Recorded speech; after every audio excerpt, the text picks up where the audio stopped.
Take this. Now I gotta turn my back. $3,200. That's what he gave me. $3,200 for a lifetime. Welcome back to Thinking Critical. This is Wes, and recently Alan Moore did his kind of yearly interview where he basically pans the comic book industry, he's panning the superhero movie industry as well. And I covered that on the channel here with Yule, and I believe Comics by Perch covered it on his channel as well. But there are a few other creators jumping on the bandwagon and kind of sounding off on their opinions on what Alan Moore had to say in that interview. And obviously here to talk with me about that is the poobah of comics himself. Perch, how you doing? I'm doing great. Thanks for having me on. Well, I'm glad you could make it. Like I said, this is the article. We're not going to really go into this. If we have some time at the end, we might go revisit what he had to say. As far as this part here, this is kind of what Rick Remender and Jimmy Palmiotti are talking about. This is what Alan Moore had to say. All these characters have been stolen from their original creators, all of them. They have a long line of ghosts standing behind them. In the case of Marvel Films, Jack Kirby, the Marvel artist and writer. So quickly to jump in on that is, I call him the comic book killjoy, is Rick Remender. And this is kind of how he chimed in. I basically wrote the ending of Avengers Endgame, but wasn't invited to the premiere or offered a penny. The story in Deadpool 2 was based on my stuff, not even a thank you. No surprise, everyone works for these companies knowing what they are. Not surprising to see Rick Remender jump in here, but I definitely, more fuel to the fire, backing up Alan Moore's claims that basically comic book creators are getting hoodwinked. I kind of agree with him. I mean, yeah, it's one of those situations, of course, where you're hired to do a job. You're hired on contract. I think a lot of comic creators come to the table kind of with dreams of being kind of their own independent writers and authors, and that they own their own properties, and they wind up working for Marvel or DC because those are the big games, and that's where they're going to get a lot of publicity and press and notoriety, and it's very hard to do it on your own. Which a lot of people find out, including Rick Remender, who has had a good success since he's left Marvel. But, it hasn't all been smooth sailing as if you've been following his career and what he's up to. But, you're offered a contract for a job, and that's the job. And, yes, when you're working for a corporation, they own your IP. And if you work in almost every other industry, I think you know and accept this. In comics, it's just a lot of people don't. Yeah, it's like you think about would you look at Captain America: The Winter Soldier? Basically lifted completely out of Ed Brubaker's run. Obviously, there's some twist here and there for the movie adaptation. The Captain America's uniform, the cool one that they finally got there at the end, that's Brian Hitch. Like the Captain America origin story, not the original origin story. They lifted that one from was that Mark Miller's? Yeah, the Ultimates. Yeah, Ultimates. Yeah. So they're picking and choosing between these creators, but you are correct. When you sign up and you put on the Captain America title, you are creating IP. You're creating stories for Marvel. You're not essentially creating for yourself, and that is disappointing. Yeah, and you're getting a guaranteed check. I think it's not to say that it's for everybody. In fact, I think if you're a creative person, you want to have more of your own praise. It stings when you do something for someone else. You sell it, you get your check, you're happy to get that check, and then later you see that they're able to make more out of your creations than what you were paid for. That stings. It's in your back of your head, you're thinking that's kind of my money, my idea. And I completely can relate to that. And that's why I think a lot of creators do kind of, when they have that financial security, the ability to do so, they break off and they go and they work for themselves. And I don't think there's anything wrong with that. But on the other hand, it's easy to forget that if you hadn't taken that check, if you hadn't taken that corporate job, you wouldn't have gotten that exposure and you wouldn't have gotten that financial stability for those years. And it basically set you up. There's a lot of indie writers and indie creators who would love a shot to work at Marvel and DC, even though they know what's going to happen with their properties, because they want that same kind of buzz. Rick Remender is a very complicated story that I've been trying to dig into for a while, but it's if he had not worked for the big guys, he would not have the market value he has today. I think that, or maybe he would have, but it would have been a much harder, much tougher slog. Yeah, there's not really a lot of creators that really just made it, without exposure from the big two. You could say Kirkman sort of, but he even worked at Marvel. But I think The Walking Dead was its own phenomenon. Probably would have become what it became with or without his time at Marvel. Kieran Gillen certainly has made a big name for himself, writing things completely different than what he's done over at Marvel. Brian K. Vaughan maybe, but I don't know. I feel like I'm looking at James Tynion right now. He's created Punchline. And I haven't seen a character created in comic books in the last 5 years that is 100%. I guarantee you it's going to be on the big screen. It's probably going to generate a ton of money for Warner Brothers. And I really hope there's something in his contract that says he gets some good royalties for the use of that character that he created. Because that's a money generator.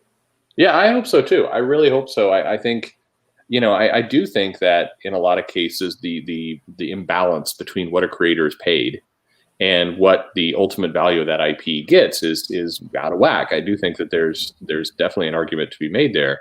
It's just, it's a lot of people discount the value of a guaranteed check.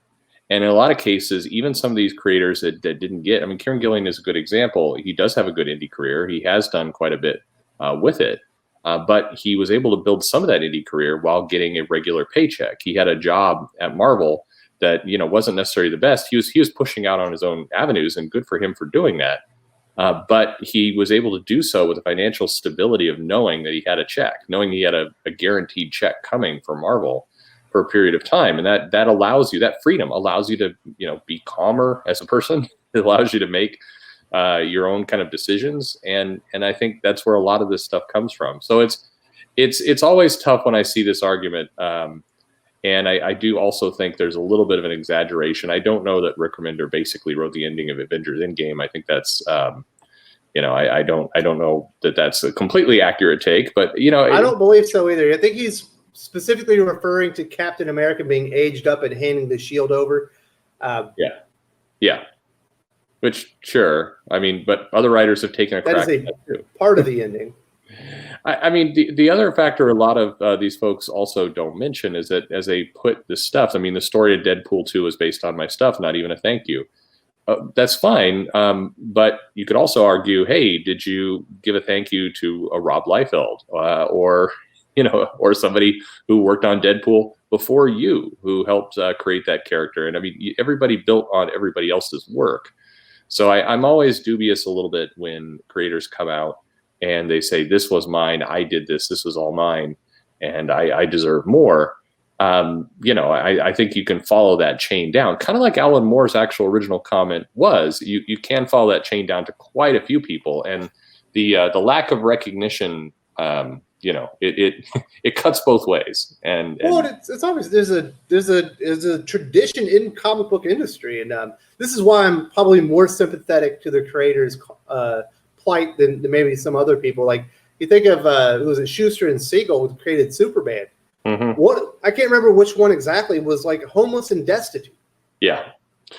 So flipping to the other side of this argument, this industry, a little bit like wrestling, it does not take care of its people, in the aftermath, and I do think that's definitely a problem. I think there's a lot more bad stories than good stories of how comic creators worked out in the end, and I do think that there's a problem there, and I do think that I do think creators should go into these things with their eyes open. I don't think they should go in kind of angry at Marvel or DC and just like, you're stealing from me, but you also need to go in with your eyes open about what kind of, what engagement you're getting yourself into.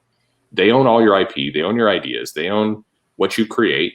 They're going to dictate when you do it. They're going to have editorial interference. It's going to interrupt your story and all the rest. And you shouldn't, sugarcoat that.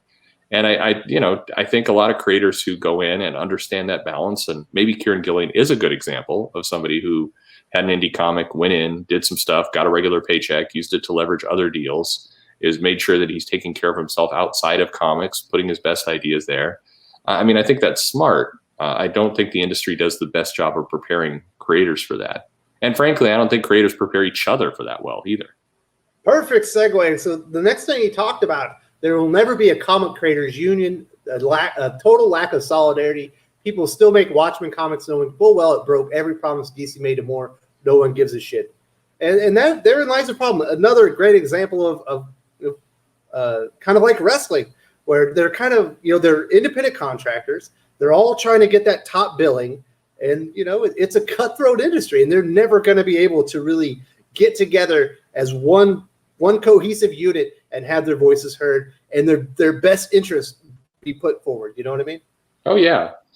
Yeah, I mean, it's other than, I think the argument of people still make Watchmen comics knowing it broke every promise DC made to Moore. I think that's a really debatable topic. And there's a whole argument around that of exactly what went on there. But the first part, there is no lack of stock. Absolutely. What's funny about this comic industry is as you see the various wars that go on with fans and creators, this common argument from the creators is, hey, this is a close-knit community. We look out for each other, and we help each other.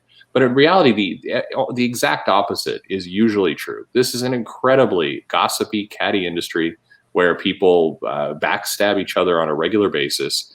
The idea of who's my friend and who's my not friend. I mean, I have seen easily the highest amount of gossip of any industry I've ever looked at within comics, and there's strong jealousy over anyone who becomes successful, which Rick Remender should know as well. I mean, he had a lot of people at Marvel, with the aid of places like Bleeding Cool, publishing kind of the nastiest crap on him possible, including, really top level creators like one we talked about the other day. There's been a lot of people that take shots at Remender when he they took shots at him. They took shots at who was it? Ed Brubaker. They were taking shots at the dude on X-Men. Which one? I mean, the head of X. Oh, Jonathan Hickman. Yeah, Jonathan Hickman. Yes, Jonathan Hickman, Rick Remender, and Ed Brubaker were kind of like the three up and coming stars at Marvel Comics, and they were basically had their balls cut off from underneath them and were forced out.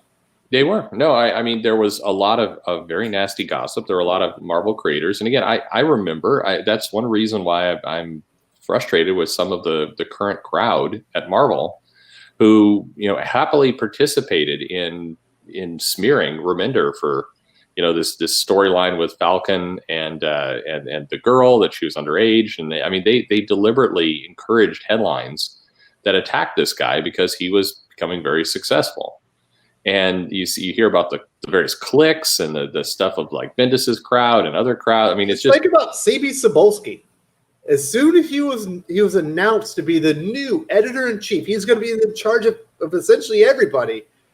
They started leaking information about his pen name in Japan so they could call him a racist, and then cut his nuts off before he even got to the desk. Exactly, and that is inherently true with comics, and that's the one thing that I wish more people would remember as you get into this. The creators are unprofessional and rude, and a lot of this fight between fans and creators. Please remember one simple fact: the creators, by and large, are attacking each other far more effectively and nastily than anything else. And in many cases, if you really think somebody's despicable, the best thing you could do is save your money and get out of the way and let them get mowed over, because that goes on in the industry constantly. I mean, we could spend another 20 minutes just talking about the amount of people who had attacks. I mean, you look at the people coming out of the DC writers' room, and you had people. I mean, you had a Scott Snyder and a Sean Gordon Murphy help a lot of upcoming creators who, within a year, is turning around and accusing them of despicable crap to get them fired. This is what the comic industry is about, and it's lousy. I would be terrified of a comics creators union, because the people who are in charge of it would make it the biggest kind of manipulative clique you've ever seen in your life.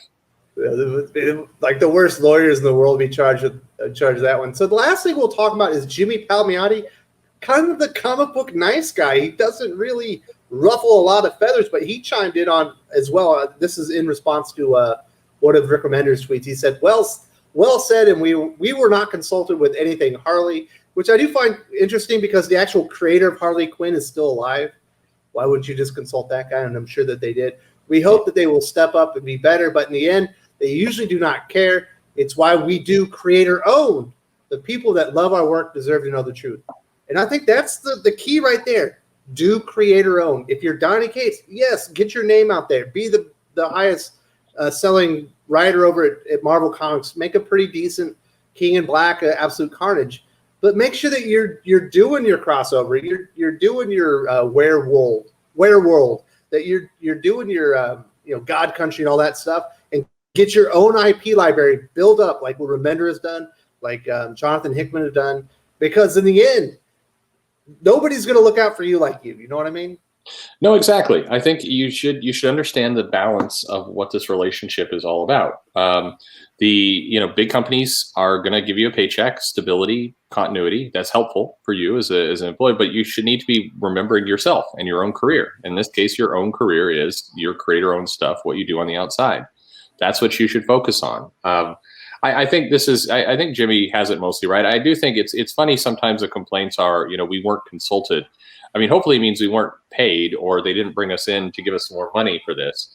The idea of not being consulted, again, plenty of original creators, like you pointed out. And also, I mean, the inherent nature of the movie industry, I mean, they're not going to want to go and kind of hear why you did this particular storyline this way and the psychology behind the character. They're just trying to vomit out from point A to point B as fast as they possibly can. Well, I mean, they probably don't care if that version of the character is authentic to your what you wanted to present. It's what is going to sell movie tickets and be consumable to mass audiences. Well, yeah, I mean, exactly. And look, you look at Harley Quinn and Birds of Prey. I mean, none of those characters resembled anything particularly in continuity wise, and that's the decision they made. So I think, the idea of not being consulted, that kind of reminds me a lot of the Marvel Creative Committee that went in and was surprised that the folks at Disney didn't want to hear long theses about character development. I mean, again, this is what the industry is. But, if you're a creator, you should be looking out for yourself, and looking out for yourself means taking the right steps to do creator owned, understand what relationship you're into with your employer, and that they, the person who has your best interest at heart is you. And at the end of the day, that's it. Yeah, I'm glad to see. It feels like in some ways, the pandemic was a godsend to some of these creators. James Tynion's got 2 or 3 creator-owned work. Scott Snyder's obviously putting in a lot of work doing some creator-owned stuff. American Vampire obviously is over at DC Comics, but he's got Undiscovered Country coming out. He's got another series coming out. Is Nocturna, I believe it is. Donny Cates has got crossover. Al Ewing's got a big hit over there at Boom Studios. A lot of feels like a lot of creators took that opportunity to get things maybe they had been working on, finalized, and they're getting them out there, and they should be. They absolutely should. You got to look out for yourself. It's your career. It's your brand. So you need to protect it. Mm-hmm. So Perch, we're not going to go back to Moore's statements. We already thoroughly covered it on my channel. You covered it on your channel, and we're kind of coming up against the time. Is there anything else you needed to say kind of about this subject?